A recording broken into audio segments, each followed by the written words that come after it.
Welcome to Forbidden Planet TV. I'm Andrew Sumner, and today I'm privileged to be joined by the one, the only, Zack Snyder. Hey, how you doing? How are you, mate? Awesome to be here. Thanks for having me. Well, you've always been a big supporter of Forbidden Planet, which we appreciate. And in my Titan guys, we've got a long history going back with a number of great high-end making of and art books of your movies. Absolutely, and I thank you guys for doing amazing work. You've always done. It's been a pleasure for me to have this partnership with you guys. We have making of books that go back for quite spanning the filmography, and all have been amazing and really, and even for me as a filmmaker, just to have that record, of the work that was done to. Frankly, to create these films, all the hard work that the artists have done. And I think it really allows fans a great opportunity to connect with how the movies are made. And it's a service, really. Let's be honest. Yeah. No, I mean, it's so true. And the books really are a pleasure to work on, and we're equally proud of them. And our owners, Vivian, Nick, you know very well, very proud of them. And we take a great deal of care putting them together with our wonderful editorial team. And we're here to talk specifically about the making of the film book that we've put together for your new movie, Army of the Dead. Yes. Which this interview will be linking to the regular edition of the book, which is amazing, but also to the Forbidden Planet special edition, which is signed by Zack, has some beautiful artwork that is unique to that edition, yep. And has a beautiful gold foil cover as well, which we're just extremely proud of. Yeah. The book itself, I think, is really fun. It captures a lot of the spirit of the movie and just the joy we had making it. And creating the special edition was also a pleasure. And I'm excited for fans to check it out. Yeah, so Zack, I was amazed to realize that it's actually essentially 17 years since Dawn of the Dead, and that's 17 years in a heartbeat. Yeah, exactly. Unbelievable. And that movie, of course, is a great favorite of all of ours at Titan and at Forbidden Planet. But what was the genesis of coming back into the zombie arena with such an intriguing premise? A zombie heist movie set in Las Vegas. Yeah, the movie's genesis is that look, after Dawn, I had done Dawn, and in working on Dawn, it really got me thinking about genre and about the kind of tropes of genre and what we accept or what we expect from a genre film, and how genre plays a role in if you're excited about those films, but how it plays a role in social commentary and in just entertainment in general. And I just felt like there was a little bit of a deeper dive I could take with genre itself, with the concept of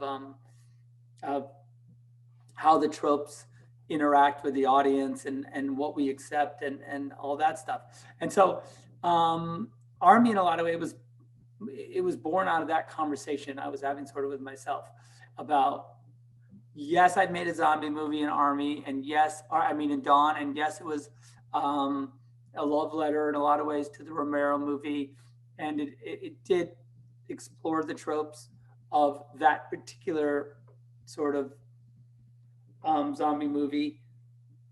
But was there more? And I think that it opened me up to sort of a broader conversation about my sort of love of and interaction with genre in general. Yeah. And I think that that's kind of what, if you look at Army sort of on a whole, you'll see that I'm trying to deconstruct and explore a lot of the different sort of, even though it's a zombie heist movie, sure, in that genre. Not that genre really exists, but it's kind of cool. It does now. It feels like it does, right? I mean, and that was part of the fun of it. I felt like that was a genre that you think is a genre, but it's not really a genre. But then I think that's kind of the fun of it. And so I just set about trying to construct a storyline or a plot line that would really allow me to lean deeply into a lot of those sort of things that we take for granted in genre as being that we don't bat an eye, that we don't putting together the team or like the last minute switch. They've moved up the nuclear bomb, all the things. I mean, there's a million of them. I mean, those two just shot into my mind because because they're so outrageous.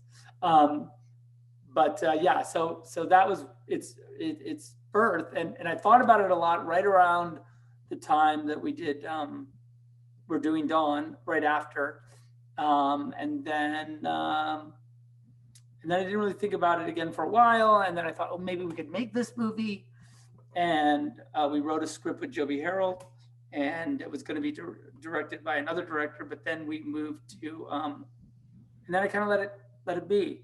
And then I found myself, in this meeting at Netflix, and weirdly just brought it up and started talking about it because it was like one of those, I guess because to me, it's an idea that's had it's been tenacious with me and it's always stuck around that it just felt like suddenly I was like, oh, I could do this. I know how to do that. Yeah. And you put together a great cast for this movie. What was it like working with Dave Bautista? Dave's amazing, and I've wanted to work with Dave for a while. I mean, if you look at like what he did in Blade Runner and then what he does as Drax, and like the combo that if you see those two performances, you're like, okay, this guy probably can do anything. I mean, that's like, there's this crazy subtlety to what he did in Blade Runner, and then this really kind of joyous and fun work that he does in Guardians, and all of it's amazing. And by the way, both are, there's subtlety, of course, in the Guardians work as well, but just in a different way. And so I know when I first approached him, he was like, zombie heist movie? I don't know. I don't think so. And I was like, yeah, but wait, I'm not finished. And then I kept at him, and I pitched him just kind of what I saw for it. And I think he was like, oh, okay, wait a minute. So it's not just like a super straightforward thing. I was like, no, it's not at all. It's actually really, really quite subtle. And I think and so he read the script and then was like, okay, I see what you're trying to do. Yeah. And so it was really fun working with him. Also, just to give him the physical stuff to do, because we know he can do that, It's like, okay, so you're going to fight this guy, and then, and so on. But I just felt like when you see that coupled with what really emotionally he had to do, that was an entirely different, requirement there. Yeah. Now, talking about genre, and as you were just before we were talking about Dave, do you personally have any particular heist movies that are meaningful to you, that informed your take on Army of the Dead? Yeah, there's a few, of course, like Ocean's 11, the Ocean's movies in general, I guess you could say, as well as, like Heat and Thunderbolt and Lightfoot. Yeah, great film. The Italian Job, like there's just, that really, that's a particular genre. You know what I mean? It really has its own tropes that we also try to honor. And so, I mean, just to name a few, I guess. Yeah. Have you ever seen the Hot Rock, Zach? No, I haven't seen the Hot Rock. It's a heist movie with it's based on a well-known novel. It stars George Segal and Robert Redford, and basically it was just in my mind because Segal passed away very recently, but I think it's something that I think with your sensibilities you'd really get a kick out of it. I'm just going to jot it down. Always another. There's always another movie to watch, right? Yeah, thank you. So that was some of the heist movies, and then in the like sort of genre films, you know, of course, there's movies like I really like, you know, the original Planet of the Apes. That's, you know, a heavy influence. Um, Escape from New York, obviously, you can see that pretty straightforward. And by the way, I'm a huge fan of the original of Escape from New York. I just think it's the original. I guess there was only one.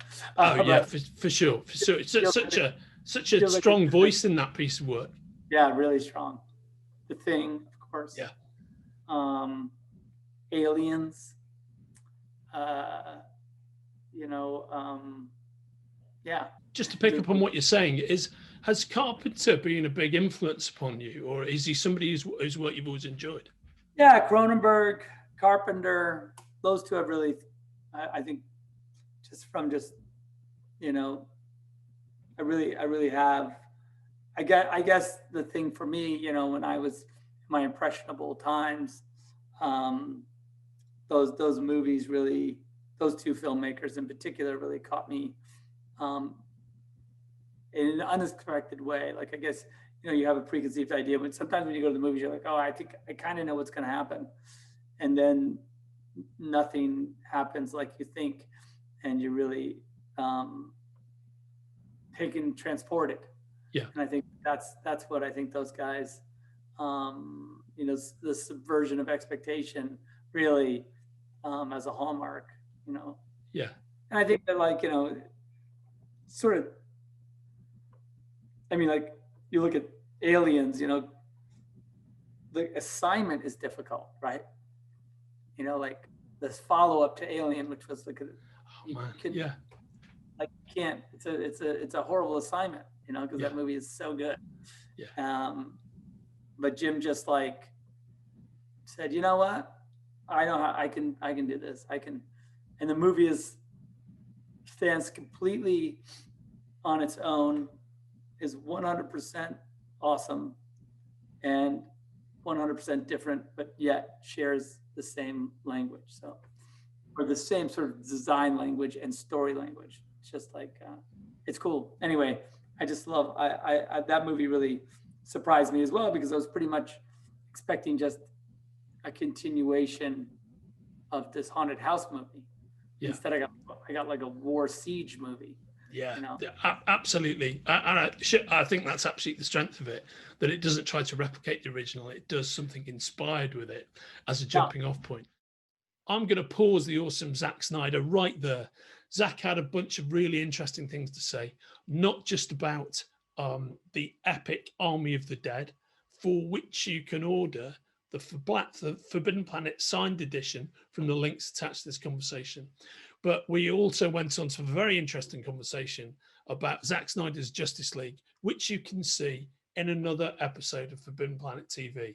Come back for that, and we'll see you soon. Take care.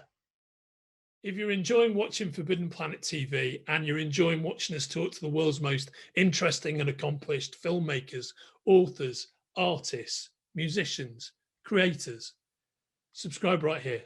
See you soon.